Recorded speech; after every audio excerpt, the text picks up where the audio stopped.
Hello po mga ka-viral and welcome back again to this YouTube channel. Latest update na naman tayo ngayon. Hindi na mapipigilan ang pagpapa-impeach ng iba't ibang grupo kay VP Sara Duterte.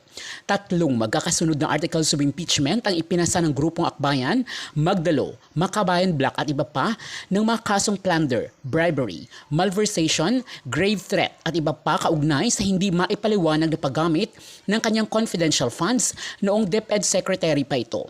Overpriced na purchases ng mga laptops at ang naging pagbabanta nito sa Pangulo unang ginang House Speaker Martin Romualdez habang nasa kanyang live. Inaasahang dadaan ito sa Justice Committee ng Kongreso kung saan titingnan kung sufficient ang mga ebidensya at saka dadalhin sa plenaryo upang pagbubutuhan. At kailangan makakakuha ito ng 1/3 na mga boto mula sa mga kongresista at doon na iaakyat sa impeachment court o ang Senado kung saan ang mga senador ang tatayong impeachment judges. At dito na mabubuksan ang mga bank accounts ni VP Sara Duterte at FPRRD at mabubulgar ang mga nakatagong yaman nila. Malakas ang posibilidad na aaksyonan kaagad ito ng Senado lalo na at si Soto ang Senate President ngayon hindi tulad ng ginawa dati ni Chis Escudero kung saan hindi sinunod ang constitutional mandate na shall proceed forthwith without delay. Samantala, Senator Villanueva ay aaristuhin na sa susunod na mga araw dahil nasa ombudsman at Sandigan Bayan na ang recommendation at resolution na ipinasa ng Department of Justice or DOJ na nagsagawa ng preliminary investigation sa 6 na mga kaso na ipinakaso laban kay Villanueva hinggil sa kaugnayan nito sa anomalya ng mga flood control projects. At saka isusunod din si Senator Jinggoy at Escudero na parehong dawit sa korupsyon sa mga flood control projects. Matatandaang unang inaresto si dating Senador Bong Revilla noong nakaraang mga buwan at ngayon ay kasalukuyang nasa Quezon City Jail sa Payatas kasamang iba pang mga preso. Hindi pinabura ng DILG at BJMP ang hiling ni Revilla na kung pwede ay ikulong siya sa PNP Custodial Facility at hindi din siya pinayagan na makakagamit ng cellphone habang nasa kulungan. At malaki ang posibilidad na ganun din ang mangyayari kina Villanueva, Jinggoy at Escudero lalo na at ang sinabi ni Ombudsman Remulla na meron nang aaristuhin sa susunod na mga araw. Habang si Senator Bato de la Rosa naman ay nahaharap ngayon sa ethics complaint sa ilang buwan nitong pag-absent sa Senado. Samantala ay lumalakas ngayon ang panawagan at petisyon na alisin sa Senado si Marcoleta through ethics complaint dahil sa lantaran nitong pagpanig sa China sa usapin sa West Philippine Sea. Matatandaang mainit ang argumento sa Senate session noong nagdaang mga araw kung saan kinwestiyon ni Marcoleta ang teritoryo at pagmamayari ng Pilipinas sa Philippine Coordinates of West Philippine Sea at Kalayaan Group of Islands. Mabigat ang mensahe ni dating Justice Carpio para kay Marcoleta kung saan posibleng mahaharap sa ethics complaint si Marcoleta sa kasong disloyalty to the Republic dahil sa hayagan nitong pagpanig sa China at pagiging disloyal sa ating konstitusyon. O ito, ha? Marami sana ang nag-aabang diyan sa debate ni Carpio at Marcoleta eh. Actually, yung Philippine Bar Association nag-offer na sila yung magmo-moderate, sila yung magpapatakbo ng debate ni Carpio at saka ni Marcoleta eh. Yung Philippine Bar Association, nabasa ko yung statement eh. Willing sila ng parang sila yung mag-i-sponsor ng debate para maging formal. Mayroon talagang prestigious na organization ang Philippine Bar Association, prestihiyong asosasyon naman yan eh. Okay na sana eh. Nabasa ko yung statement, sabi ng Philippine Bar Association, willing sila na parang sila yung sila yung mag-i-sponsor ng debate na yan. Kaya lang, ang malungkot si Marcoleta kung ano-ano nang palusot eh. Natakot yata itong si Marcoleta kung ano-ano nang palusot. Nung una, ang yabang-yabang. Hinahamon niya daw si Professor J. Batong Bakal, si Commodore J. Tariela, at saka si Retired Senior Associate Justice Carpio, mga kabunyog, mga kababayan, bakit daw kung ano daw maganda, magdebate sila. Sabi ni Marcoleta. Ha? Ah, pero si Tariela at saka si Batong Bakal ayaw. Ang dahilan, ayaw nila kasi sabi ni Professor J. Batong Bakal at Commodore J. Tariela, anong pagdidibatihan? Ha? Ang mga usapin tungkol sa West Philippine Sea, settled na yan. Ang mga usapin tungkol sa West Philippine Sea at saka yung exclusive economic zone natin at saka yung Kalayaan Island Group, sabi nila Professor J. Batong Bakal at saka Commodore J. Tariela, settled na yan.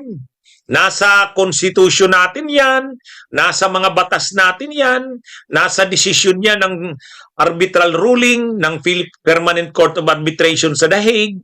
Ano pa ang pagdidibatihan? Ang dapat nating gawin, ipaglaban na yan kasi nandyan na yan.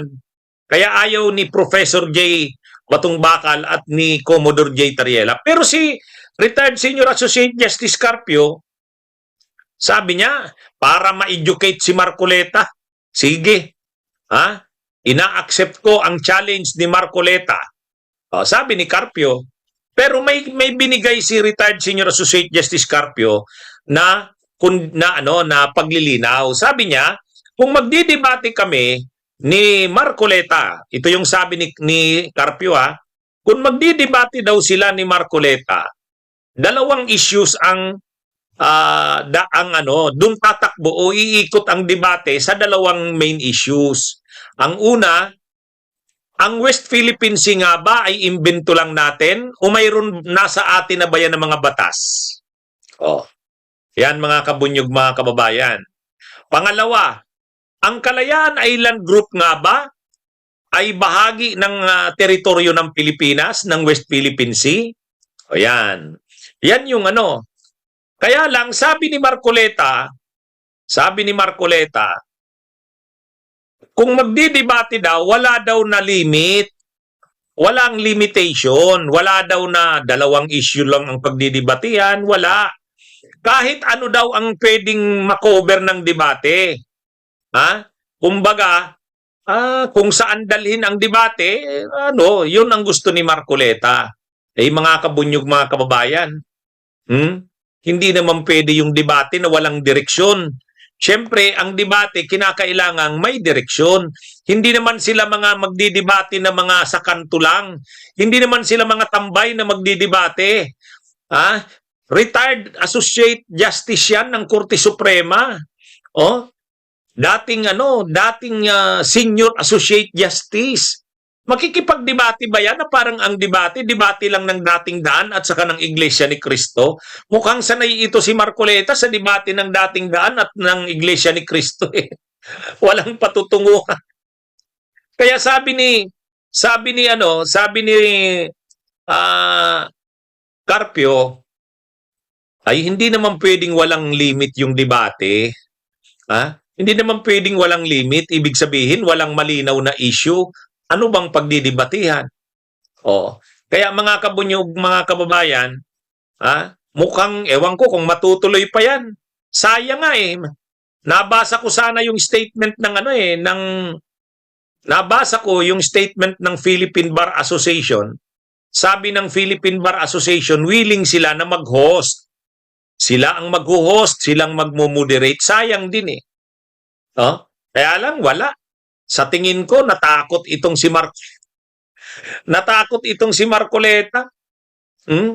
Ang gusto ni Marcoleta kasi parang debate ng relihiyon kung saan-saan mapupunta.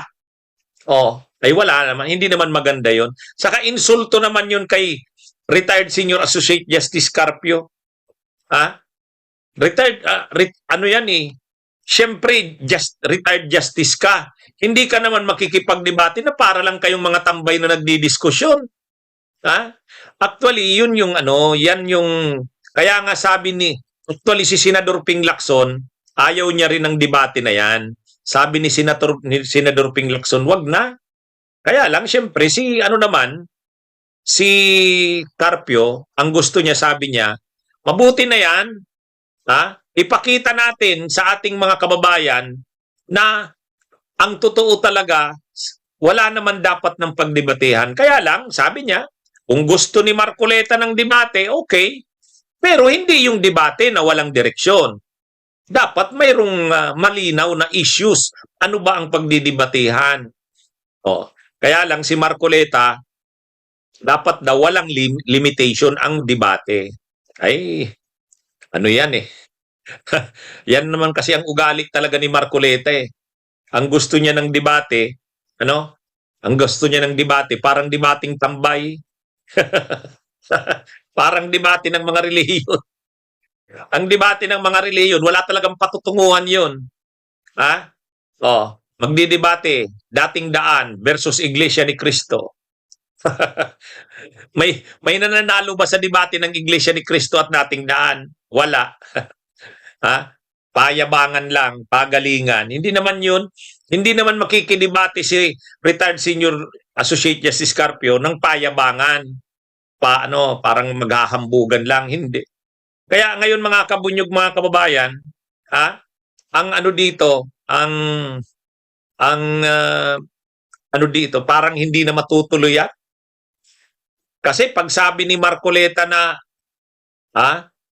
natuwa daw siya dahil tinanggap daw ni Carpio. Kaya lang sabi niya, kung magdidebate, lahat saklaw, lahat sakop, legal, geopolitical, o pati yata relihiyon gustong saklawin ni Marcoleta sa debate. Parang debate sa plaza, eksakto EDFAA service. Debate sa plaza, hindi naman pwede yung ganun eh. Kaya, ano ito mga kabunyog, mga kababayan? Ewan ko kung matuloy pa. Pero, ang sabi ni retired senior associate Justice Carpio, hindi naman pwedeng walang limit. Hindi naman pwedeng walang direksyon yung debate na ito lang yung saklaw ng debate natin. Sa totoo lang, gagawa ka ng thesis paper mo. Gagawa ka ng research paper mo. Gagawa ka ng thesis paper mo. Ano kaagad ang inaayos? Ano ang limit ng research mo? Ano ang limit ng thesis mo? Kasi kung napakalawak ng coverage mo, kung napakalawak ng hindi. Kailangan may ililimit. Ano ang saklaw ng research mo? Ano ang saklaw ng thesis mo? Ano ang sasaklawin nito? O yun, di ba? Ako nag-a-advisor ako sa thesis eh. Kasi nagtuturo ako sa graduate school, nagtuturo ako sa College of Law. Ngayon sa College of Law, mga Juris Doctor, yung mga estudyante namin sa law, Juris Doctor yan, JD, mayroon silang thesis. O kinukuha akong advisor. Kaagad-agad, ang advice ko sa estudyante, anong limit ng thesis mong ito? Masyadong malawak ang coverage. Anong limit? Hanggang saan?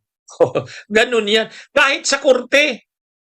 Siguro hindi ito nakapractice ng hindi ito trial lawyer si Marcoleta. Kahit sa korte, pagsimula, pag ano pa lang ng pre-trial, ang una 'di ba arraignment. Sa arraignment. After ng arraignment, pre-trial. Sa pre-trial, yung magkalaban na abogado, ano yan? Nag-aano ng mga stipulation ng mga parties. Pangalawa, issues. Ano ba ang issues na i-resolve natin dito sa kasong ito? Yung ibig sabihin, linilinaw muna, ano ba ang issue dito sa kasong ito? Ililinaw yan ang judge, tatanungin, ikaw attorney, counsel para sa prosecutor, anong issue? Anong proposed issue mo? Pagkatapos yung sa counsel for the accused naman, anong proposed issue mo? Pag-aagrihan yung issue. Bakit pag-aagrihan yung issue? Para yung buo ng trial, alam kung saan nakafocus yung issue. Ito hindi. Ang gusto ni Marcoleta, ano yan? Basta lang debate. Debating walang patutunguhan. Yan ang problema dyan. Kaya ewan ko kung matuloy pa. Kasi sabi ni Marcoleta, dapat na walang limitation. Sabi naman ni retired senior associate Justice Carpio, hindi naman pwedeng walang ganun. May nag-offer ng grupo yung Philippine Bar Association. Kaya, ano ito, sa bagay, ako tingin ko dito, alam ni Marcoleta, kakain siya ng alikabok sa debate na yan. Ha?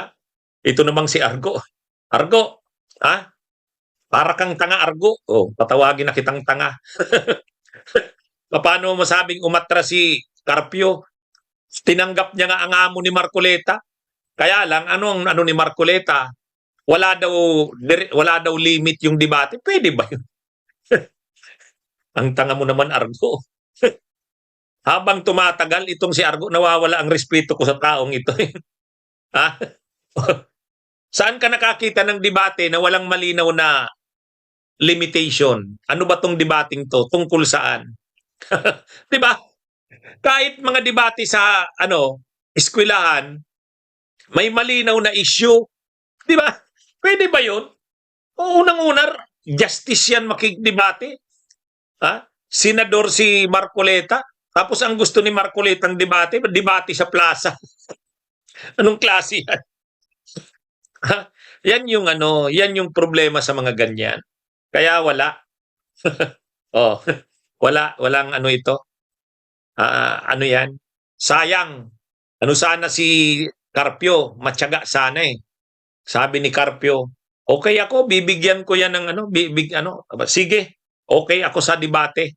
Alam mo, nang tinanggap nga ni Carpio yung hamon ng debate, hindi naman mayabang ba si Carpio nang tinanggap yung hamon na debate? Wala. Napaka-relax ni Carpio. Sabi niya, I accept the challenge. So, ganun lang. Oh, tapos nag-propose na siya ng issue. Oh, di ba?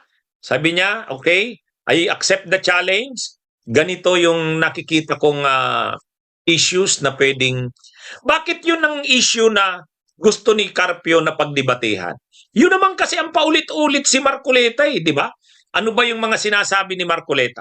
O, sabi ni Marcoleta, yung West Philippine Sea, wala naman yan. Invention lang natin yan. Wala ngang coordinates yan eh. O, di ba? So, anong gusto ni Carpio? O, pagdebatihan yan. Ang West Philippine Sea nga ba ay invention lang natin? Wala bang legal basis yung West Philippine Sea na yan? O, sige. O, syempre, sasabihin ni Marcoleta, wala. Walang legal basis yung West Philippine Sea. Invention lang natin yan.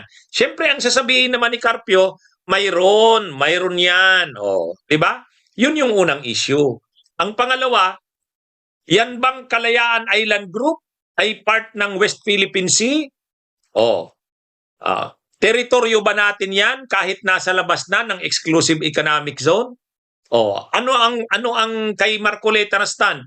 Ang stand ni Marcoleta, i-give up na natin yan dahil nasa labas na yan ng ating exclusive economic zone. O, si Carpio naman, ang magiging stand, hindi pwede kasi teritoryo natin yan, di ba? Ganun dapat yung debate diyan. Mayroong ipagtatanggol ni Marcoleta yung mga sinasabi niya, kung sasagutin naman siya ni Carpio, yan. Yun ang tamang Pero yung magre-raise ka ng mga issues kung saan-saan, ay wala na. Hindi na pwede yan. Hindi na pwedeng mag-aano ka pa naman. Kaya, ang dito, yung debating ito na sana natuloy, tingin ko wala na yan. Maraming salamat. Mayong aga. Damogid nga salamat man, Rep. Gary. Kids, binanggit ni Rep. Gary yung SK. Take note, umaasa kami sa partisipasyon ninyo lahat, lalo na mga younger Negrenses present, younger Bacolodnons. Kay aside from the Bangsamoro, SK lang ang government structure or institution natin na mayroon ng anti-political dynasty provision. So, we have something to learn from you, from your SK, even sa ganitong konsultasyon sa isang anti-political dynasty law. Okay, now let us hear from the former mayor of Don Salvador Benedicto, law professor, wala pa siya. Okay, maybe we will save the best for last pagdating niya. Okay, unahin po natin mula sa University of St. LaSalle sa Bacolod, si Dr. Bernardo Eres, PhD. Doctor.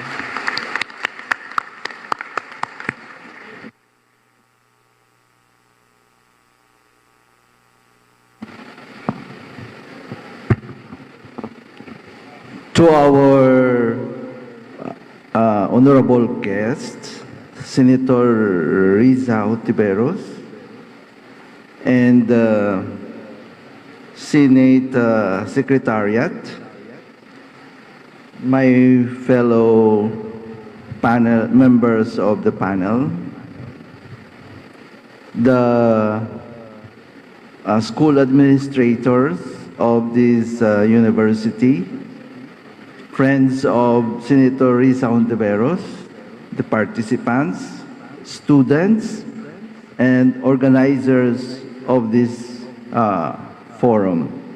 A blessed good morning to everyone.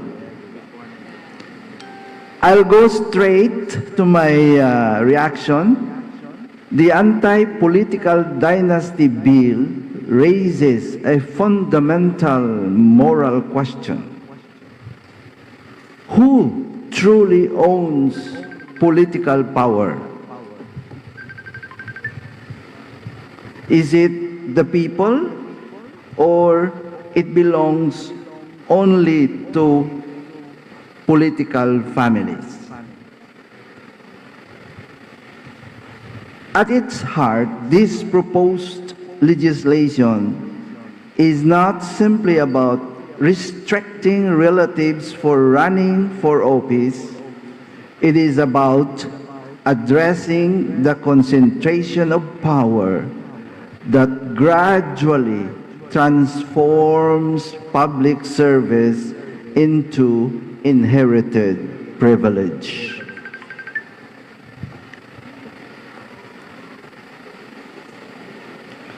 When political positions become almost exclusive to a few families, democracy risks becoming symbolic rather than participatory.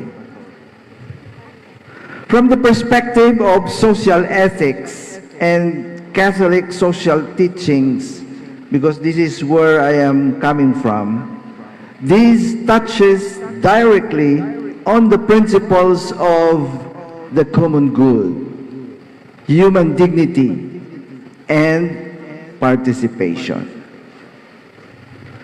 Every citizen should have a fair opportunity to serve, and no social structure should systematically exclude the poor, the unknown, or the unconnected.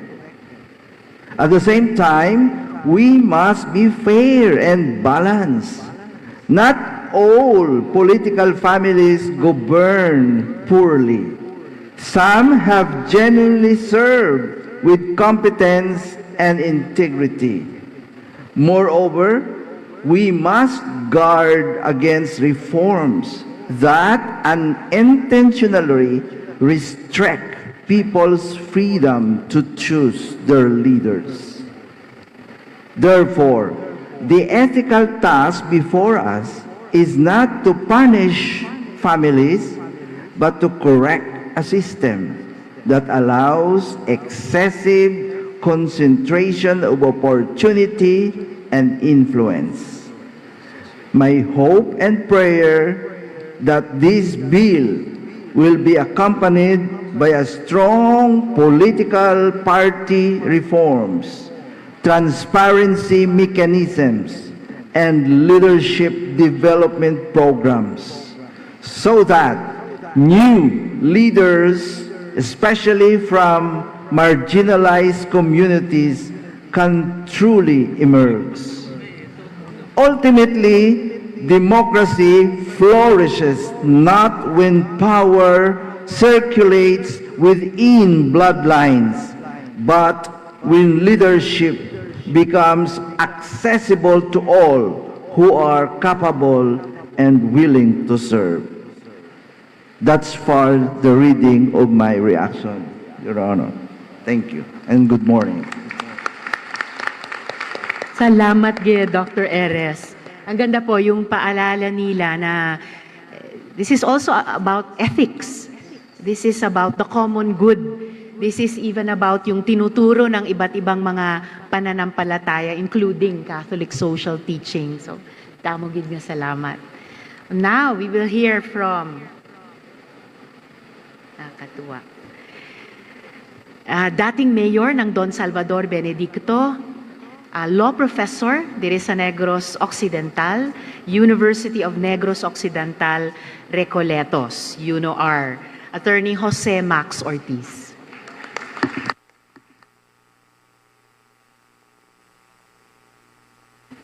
Good morning. I'll be talking in the Ilonggo dialect para makaintindi tanan. With all due respect to our good senator here. Kaintindi. Mayor Greg, and the rest, I will not be mentioning any more names to save time. Okay? Amo ni ang layi nga ginahulat ko halin sa una. If you recall, during the 13th Congress, during the time of Gloria Macapagal Arroyo, ginpasar na ni nga layi. Even the late Miriam Defensor Santiago, nagpasar man sini. Wala gin nag-succeed nanan. Why? Because practically, 80 to 85% sa aton nga mga senador, congressmen, mga anti-dynastic families. Okay? Nagalin. With all due respect, for example, in our local setting, here in Negros Occidental, if you recall, halos pamilya de amuman ang nagauyat sang rinda sang aton gobyerno. To be honest about it, in my place, for example, the Don Salvador Benedicto, for 27 to 30 years, only one family amo ang nagapalakat sang ina nga banwa. Incidentally, everybody was surprised nga nagsulod ko bilang mayor. Ako lang ang nakasulod for 27 to 30 years. Ako lang isa nga hindi nagalin sa pamilya ang nagdaog. Mamangkot kamo. Why is it that I was able to topple that entrenched family? With all due respect, sa De La Cruz family, mga amigo ko na sila subong. Before, daw hindi kami miguhay. Pero after na nagdaog ko, nagmiguhay na kami. We were already close friends. So I'm happy because of my presence there, I was able to change practically the entire municipality. Subong, if you go there, for example, Senator Hontiveros, magkanto na to, siguro mabilib siya kung ano ang Don Salvador Benedicto. Puwerte katahom. Ang nag-attend di subong, pwede libre ito sa akong lugar. Oh, libre. I will assure you, makalibre ka mo to. Pirmahan ko lang libre. Okay? Katugnaw sang climate, katugnaw sang tanan. Okay? That's why, hindi katingalahan nga damo to bata sa Salvador Benedicto because of the cold climate. Isa na ko da. Sa una, wala man kugid gahulid mayo sa asawa ko, pero pagsugod sa Salvador Benedicto, daw hindi mapunggan. Siling ko, abi, madugang ta isa. Kung pwede. Okay, anyway, going back to sa ano, not only in Salvador Benedicto, without any more mentioning names, no, dire sa Negros Occidental, grabe di ang dynasty.